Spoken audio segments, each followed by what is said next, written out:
En las últimas horas ha sido, bueno, en los últimos, voy a ponerlo mejor así, en los últimos años ha sido noticia la queja permanente de la función judicial, donde el usuario ha resultado ser el afectado, donde hay lugares, hay espacios de atención donde debería ser fluida, buena, donde los jueces tienen que prácticamente pedirle a sus secretarios que consigan papel, que consigan tinta para la fotocopiadora. Los asistentes tienen que estar preocupados hasta de esos detalles, de ver cómo arreglan las goteras de los edificios, cómo se están cayendo en pedazos las instalaciones de la función judicial en algunas ciudades del país. En consecuencia, el doctor Wilman Terán, al asumir, una de las primeras cosas que hizo fue, no usaré muchos términos jurídicos porque no soy abogado, interponer una acción legal para reclamar que el gobierno le entregue a la función judicial más o menos 260 millones de dólares que les están debiendo. Doctor, ¿es así? ¿Cómo ha avanzado este proceso? ¿Qué contestación ha tenido el gobierno, aparte de decirle que la función judicial no ha ejecutado el presupuesto? Buenos días, Jimmy. Buenos días con todos tus seguidores de este medio de comunicación. Sí, qué grave, ¿no? En verdad, el mirar de que en el poder del Estado, donde se realizan los derechos ciudadanos, está primeramente siendo afectado. Una máxima dice, justicia que tarda no es justicia. Pero si está tardando la justicia es porque rebasó ya los linderos de la voluntad.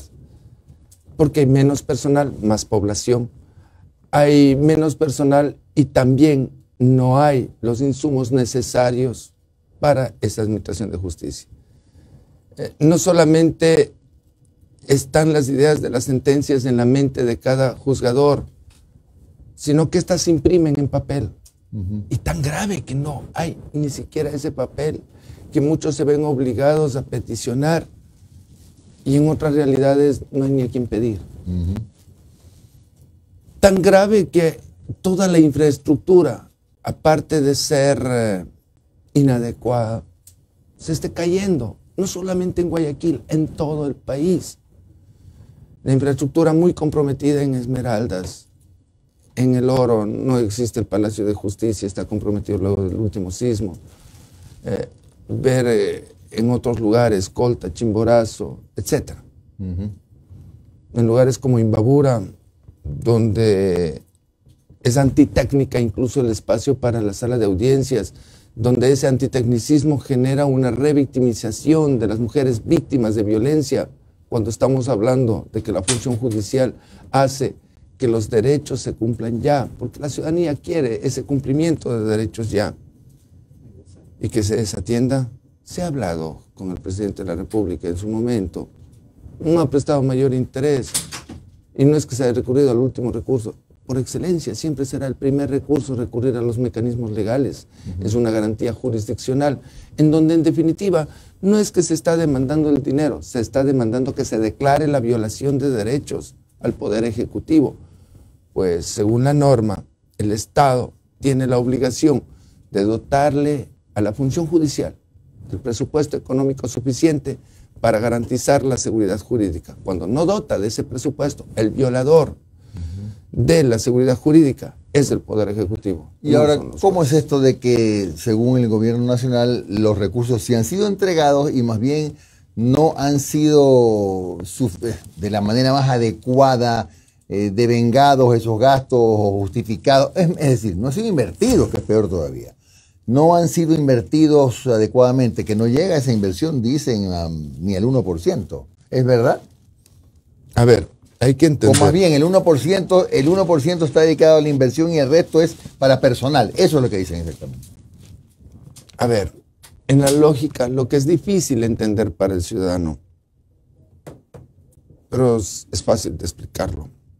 Un rubro se llama gasto corriente y otro rubro se llama gasto de inversión. Cuando se está hablando de gasto corriente, se está hablando de lo necesario para subsistir.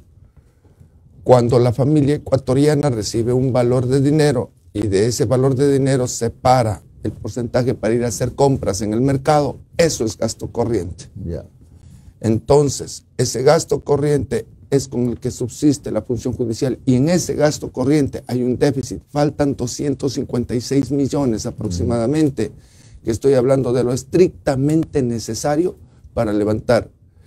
Eso es lo que se ha solicitado como medida reparatoria. Y gasto de inversión. La función judicial no es un órgano de obra pública, igual que la Asamblea Nacional. Claro. La Asamblea tampoco hace obra pública. La Asamblea Nacional tampoco hay cómo exigirle de que haga una inversión alguna. La función judicial presta un servicio, y el servicio lo hace a través de seres humanos. O sea, de esos 260 millones y pico de dólares, seguramente una parte sería destinada también a las adecuaciones, a la mejora de la infraestructura. Así es.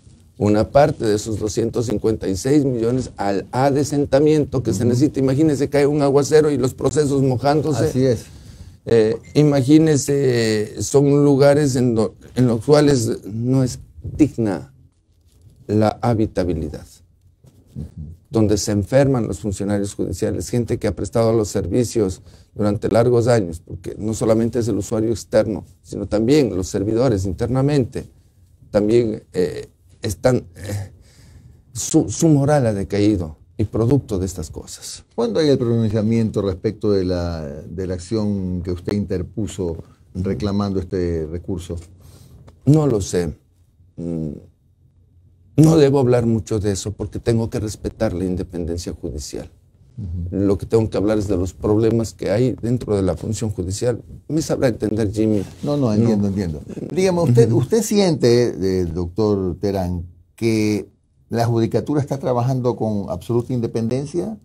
¿O hay alguna suerte de injerencia que usted haya advertido desde que está al frente de la judicatura? Mi mensaje nacional durante mi régimen es la independencia judicial absoluta, no persecución por fallos construidos con verdadera soberanía de los jueces, y que esto quede latente para las futuras generaciones. Doctor Terán, ¿cómo está? Omar Jaén le saluda, buenos días, gracias por su tiempo. Doctor, a ver, atravesamos un momento de crisis, más allá de lo económico, en muchas instituciones. Pero hay un problema de seguridad y hay un problema de confianza en las instituciones. Todas las encuestas demuestran que estamos en el peor momento de aceptación y de confianza en las instituciones del Estado. Instituciones como las Fuerzas Armadas, que antes estaban por el 90%, ahora están por el 50% y hasta menos.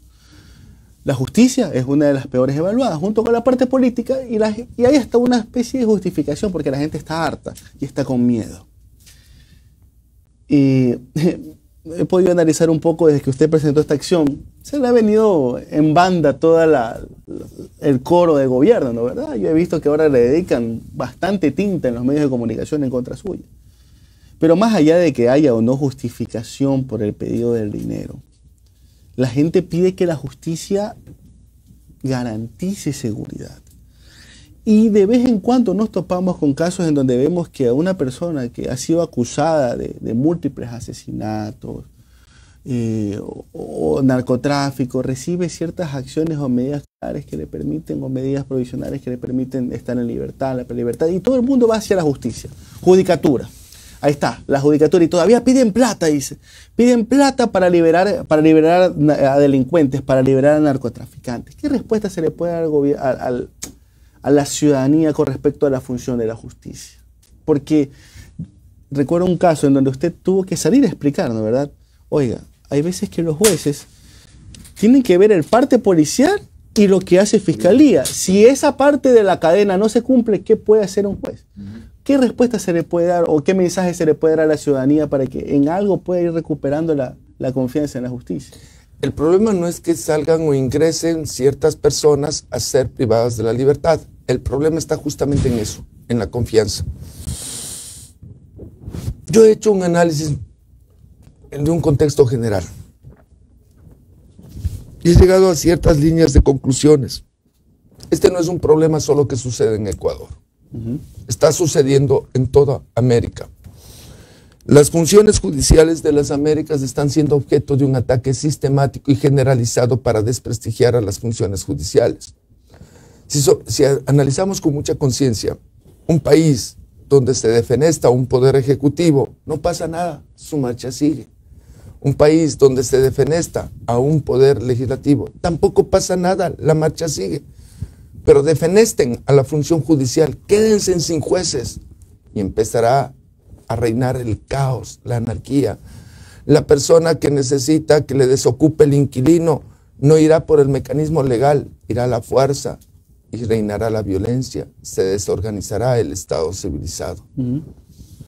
Este ataque sistemático y generalizado viene acompañado con una ola de terror, una nueva expresión de terrorismo que se interconecta a través de mensajes en redes sociales, donde los otros poderes del Estado tratan de desprestigiar a la función judicial para implantar nuevas formas de dictadura, nuevas formas de manipulación hacia los pueblos.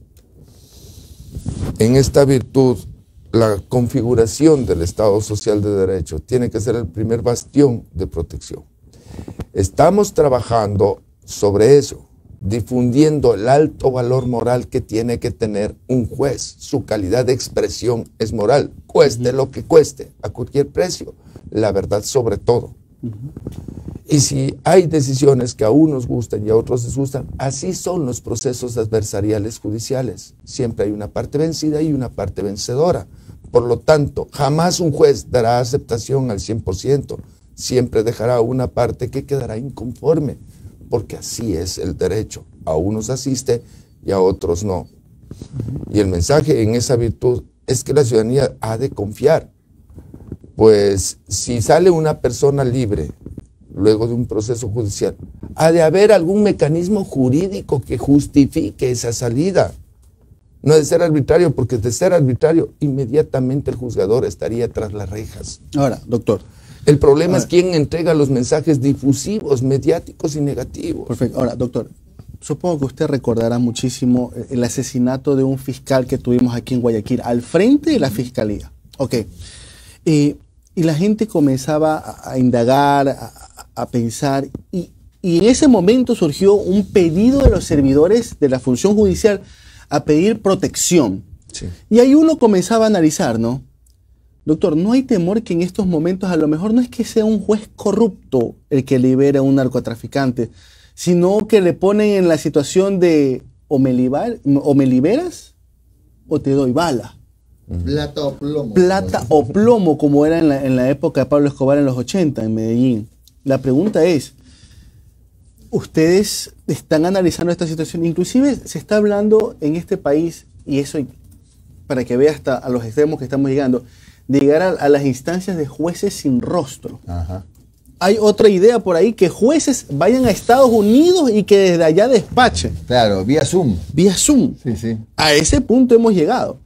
¿Cómo afrontaría el tema de la seguridad para los funcionarios judiciales desde la judicatura? Dese cuenta qué tan olvidado ha estado la seguridad de los derechos de los jueces por las indolencias del Poder Ejecutivo. Que la arquitectura judicial no presta las garantías mínimas de seguridad. Cualquier ciudadano ingresa, las salas de audiencia están abandonadas, hay monumentos que son decorativos, los supuestos detectores de metales. Un juez, luego de decir administrando justicia condeno a tanto, luego de la audiencia, 10, 11 de la noche, en una audiencia prolongada y con público, no tiene ni un policía ni un guardia al lado. Está expuesta a su vida. ¿Sí? Está expuesta a la vida. Pueden mezclarse los temores. Usted me habla de jueces sin rostro. Mientras estaba hablando de eso, recordaba el caso Colina, Perú, cuando fue el tema de los senderos luminosos en Perú. La Comisión y la Corte Interamericana de Derechos Humanos se pronunció en el sentido de que ese juez sin rostro atenta contra los derechos humanos. Claro, porque tengo derecho, el ciudadano tiene derecho a conocer quién le está juzgando, porque eso limitaría incluso las causas de excusa y de recusación para protegerse a un juez independiente e imparcial. Una audiencia telemática fuera de la sintonía rompe los principios de unidad jurisdiccional. No estoy adelantando mi criterio, pero, hay contraposiciones jurídicas, ya que la jurisdicción se marca territorialmente. Entonces es muy cuestionable incluso de que un juez esté en otra sección territorial y administre justicia a distancia. Qué importante que viene siendo el presupuesto, pues entonces la arquitectura judicial ecuatoriana no ha sido pensada para esa seguridad misma del juzgador. Y si no ha sido pensada para esa seguridad misma del juzgador, ¿cómo están pensando en asegurar los derechos? Claro.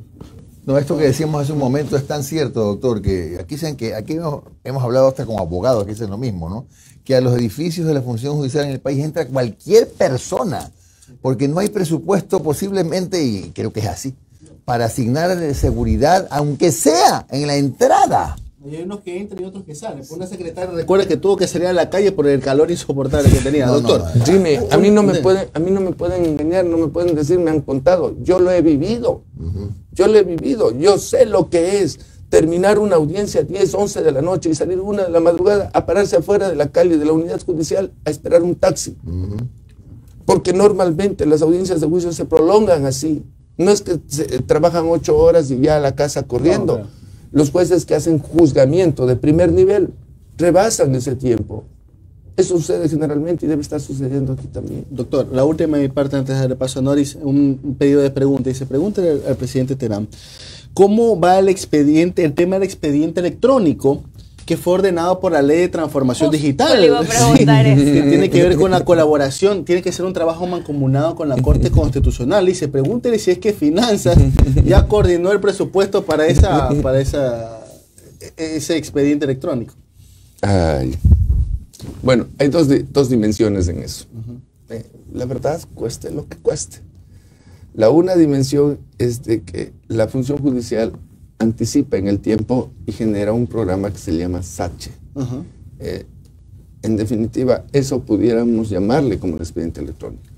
El SACHE ya ha llegado a su límite de vida útil y se ha estado trabajando, la función judicial ha estado trabajando en otro medio o mecanismo dinámico tecnológico, al que vamos a decir que le denominan expediente electrónico. No pretendo interferir, aunque tenga otra clase de ideas yo, pero eso está avanzado. Con ese motivo es de que no habían ejecutado el año pasado como 11 millones de dólares que se revierten al Estado, cuando debieron haber invertido en eso. En el presente está un tira y afloja con el Ministerio de Finanzas para que financie los valores que se requieren para concluir ese trabajo. Hay no recuerdo los nombres técnicos ahorita, hay un componente digital que está avanzado y un componente que viene paso atrás. El Ministerio de Finanzas no me quiere dar el dinero para el componente digital avanzado, me quiere dar el dinero para el que está más atrás. O sea, es el truco. Es el truco. Tiene un avance interesante, importante. ¿Por qué me resisto a hablar mucho de eso? Porque yo creo vuelta en la inteligencia artificial. Entonces considero de que, más allá del expediente electrónico, tenía que generarse un mecanismo digital con inteligencia artificial. Doctor, buenos días. Me la ganó Omar. Le iba a preguntar justo lo del tema de la transformación digital, porque aquí hemos visto, y todo va de la mano. He escuchado con detenimiento lo que ha dicho y la mayoría de cosas pasan por presupuesto, ¿no? ¿Qué hacer para que el gobierno, indistintamente de que sea este gobierno, los gobiernos de turno que pasen o como Estado, se entienda y hay alguna ley o algo que los obligue a darle la inversión necesaria y la atención necesaria que requiere el sistema de justicia para que se transforme y deje de ser un sistema de justicia desde los ojos del ciudadano fallido en este momento? Mira, el bienestar humano depende mucho de la salud, por lo tanto el gobierno está obligado a dotar de hospitales, de médicos, a profesionalizarlos. Y no es suficiente que hayan hospitales, sino que haya la indumentaria y la medicina apropiada. Ese es el bienestar de las personas. La salud social está en la justicia. Así como el gobierno está obligado a dotar de hospitales, también está obligado a dotar la satisfacción que necesita el sistema judicial. Porque cuando el gobierno dote esto, tendrá una sociedad sana. Doctor, pensé que había terminado la pregunta, con la respuesta. Continúa. Ok, doctor, pero a ojos de la ciudadanía, muchas veces, el caso que hubo de las personas que se aprendieron, caso Salcedo, de las personas que se aprendieron por el tema de COVID, que pasó en el COVID, le dieron libertad y ahora la orden es que se le devuelvan todos sus bienes. Usted decía hace un momento, si hay un fallo de ese tipo es porque hay una justificación, pero ante los ojos de la sociedad dice, a ver, yo estoy viendo que se están llevando en peso en un momento más allá de lo legal, en un que la sociedad estaba convulsionada y se estaban enriqueciendo y a paso de eso se llenaron y ok, tiene casas, vehículos y todo. Y ahora, luego de que se los sentenció, se descubrió que habían hecho algo ilícito, se les están devolviendo sus bienes. Entonces la gente empieza a juzgar a los jueces. ¿Por qué se dan estas cosas? Es una orden mediática. Es alguien que escribe algo. No lo sé. Y tiene un objetivo, desestabilizar la función judicial, como lo que hablábamos hace un momento. Esa desestabilización es un ataque de terror. Yo percibo fuentes o visos que quieren iniciar el terrorismo. Es un ataque sistemático y generalizado, no solamente en Ecuador, en toda América, para desprestigiar a las funciones judiciales. Te recalco, si se queda sin poder ejecutivo un Estado, no pasa nada, sigue marchando. Si se van los asambleístas, no pasa nada, siguen marchando. Retírense en una semana apenas los jueces y esto será un caos. Hay un elemento muy vital en lo que es la función judicial, el principio sagrado de la independencia. Independencia interna y externa. ¿Qué quiere decir? Que nadie puede incidir en el pensar de un juez, porque un juez, le guste o no le guste, a quien quiera, aplica una técnica jurídica producto de su razonamiento y expide una sentencia. Y esa sentencia no tiene que estar bajo la influencia de nadie. ¿Y qué están haciendo? Incidiendo en esa independencia, porque a unos no les gusta. Yo desconozco los motivos que vaya a haber en un fallo. Si yo me acercara a ver esos motivos, estaría faltando a esa independencia. La única forma, desde mis funciones, de acercarme es que me presenten una denuncia. Y en base a esa denuncia yo hago mi función controladora. Claro. Doctor, corríjame si estoy errado. Las audiencias de flagrancia siguen siendo de 24 horas, ¿verdad? Ya, hay algunas iniciativas que he escuchado en el sentido que debería pensarse en la posibilidad de que se extiendan a 48 horas. ¿Por qué? Lo que se alega es que a veces es un tiempo insuficiente para que, por ejemplo, la policía elabore un parte completo que le permitiría a un fiscal hacer la recomendación o como se llame para que el juez tome la decisión más adecuada, más apegada a derecho, más justa. ¿Usted cree que extendiendo, ampliando el periodo de flagrancia podrían cometerse menos actos como los que de pronto se cuestionan, ¿no? Que detienen a dos delincuentes en comisión de delito flagrante, pero resulta que no alcanzó pues en la policía, que tiene además poco personal, no alcanzó pues la policía a elaborar el parte adecuado y salen libres, pero no porque quiso el fiscal o porque le nació del alma al juez, sino porque no tuvo los elementos. ¿Usted cree que eso es adecuado o no está por ahí el problema? Hay que ser consciente de algo. Generalmente la gente o ciertas personas están acostumbrados a hacerlo todo al último momento y da lo mismo la equivalencia del tiempo. Hoy son 24 horas, antes eran 48, antes eran 72. Hay varios casos que en el sistema interamericano se regularon y por eso la Constitución aterrizó en esas 24 horas. Si queremos reformar eso, hay que hacer una profunda renovación constitucional. Va más allá entonces de la voluntad de los asambleístas, de los legisladores. No importa si sea más o menos el tiempo. Lo que importa es la responsabilidad que todos los ciudadanos tienen que empeñar para que las cosas marchen bien. En los hospitales públicos, cuando llega una persona por emergencia, tienen protocolos de reacción inmediatos y van atendiendo esos protocolos según la naturaleza de la emergencia. Así, en la salud social, que es la función judicial, estos protocolos marcan 24 horas máximo. Antes eran 48, un tiempo más antiguo fueron 72. Y siempre se discutía esta clase de problemas. Es una cuestión ya de conciencia de todos, porque no solamente es trabajo del policía, no solamente es trabajo del fiscal, es del juez, es de todos en conjunto. Doctor, ¿y la profesionalización de los jueces? O sea, realmente en este momento en el Ecuador tenemos jueces profesionalizados, actualizados, porque se están hablando de muchísimos temas. Por ejemplo, hasta hace poco se debatía y se aprobó la ley del aborto en casos de violaciones, pero muchas organizaciones de mujeres dicen, cuando ya se llega al proceso, nos encontramos con jueces o con un sistema judicial que realmente tiene toda esta, primero, carga moral en algunos casos y en otros casos no están actualizados con temas de violencia de género. Y por ponerle un caso específico, pero hablo de la profesionalización en general. Los jueces son personas estudiadas, preparadas. La forma que administren su conocimiento para impartir justicia ya queda en cada uno. Tú puedes llenarte de muchos títulos, pero ya es tu conciencia cómo ejerces aquello. En alusión a temas de género, violencia sexual, etc., es deplorable a veces.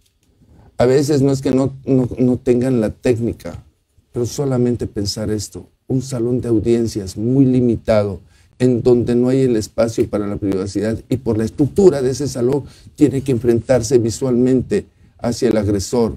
Eso ya es revictimizante y no es culpa del juzgador, es la estructura que tenemos. Hay momentos en los cuales, en un espacio tan mínimo como esto, ciertos cantones, por Dios, se presentan las mujeres víctimas de violencia intrafamiliar y tienen que verle tan cerca, menos de 1 metro a su agresor, cuando el protocolo, y en general lo sabemos, tenemos que evitar ese contacto directo, pero no hay dónde.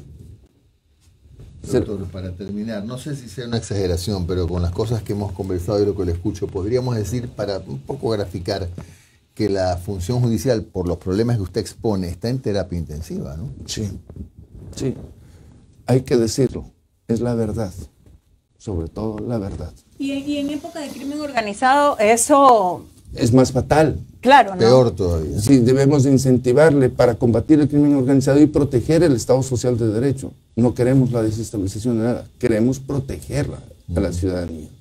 Muy bien, gracias, doctor Wilman Terán, presidente del Consejo de la Judicatura, por estos valiosos minutos de su tiempo en Un Café con JJ. Muy amable, doctor. Muchas gracias.